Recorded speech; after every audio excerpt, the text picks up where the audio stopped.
গুই সাপকে আল্লাহ রসুল ইশারা করছে আইয়ুহাদ্দাব। গুই সাপ জীবিত হয়ে বলছে লাব্বাইক ওয়া সাদাইক ইয়া যাইনা ওয়াফা ইয়াউমিল কিয়ামা। ও দুজাহানের বাদশা, আপনার ইশারা আমার ভাগ্য চিরদিনের জন্য খুলে দিছে। যার ইশারা পাইলে ভাগ্য খুলা যায়, যার ছোঁয়া পাইলে ভাগ্য খোলা যায়।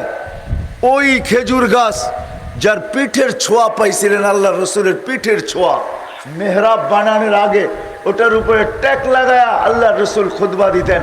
যখন মেহরাব বানানো হয়ে গেছে, মেম্বার বানানো হয়ে গেছে, তো মেম্বারে পার একটা দেরি, ওই শুকনা খেজুর গাছ কাটতে দেরি করে নাই, বাচ্চার মতো ফুফায় ফুফায় কাঁদতে ছিল। সাহাবা আশ্চর্য হইতেছিলেন, খেজুর গাছ আবার বাচ্চার মতো কান্না। তো আল্লাহ রসুল যে হাত রাখতে দেরি, কান্না থামতে দেরি হয় নাই। তো আল্লাহ রসুল বলে কাঁদতে ছিল, আমি আমার পিঠের ছোঁয়া পাইতেছিল, এই জন্য সে ধন্য হইতেছিল, সে ধন্য, নিজেকে ধন্য ভাবতেছিল। আমি আজকের থেকে ছোঁয়া ছেড়া দিছি, আমার পিঠের ছোঁয়া ছেড়া দিছি, এই জন্য সে কাঁদতে শুরু করছে। তো আল্লাহ রসুল সান্ত্বনা দিতেছেন, কান্নার কোনো কারণ নাই, আমার পায়ের নিচে একে ঢুকায়া দাও, দাফন করে দাও।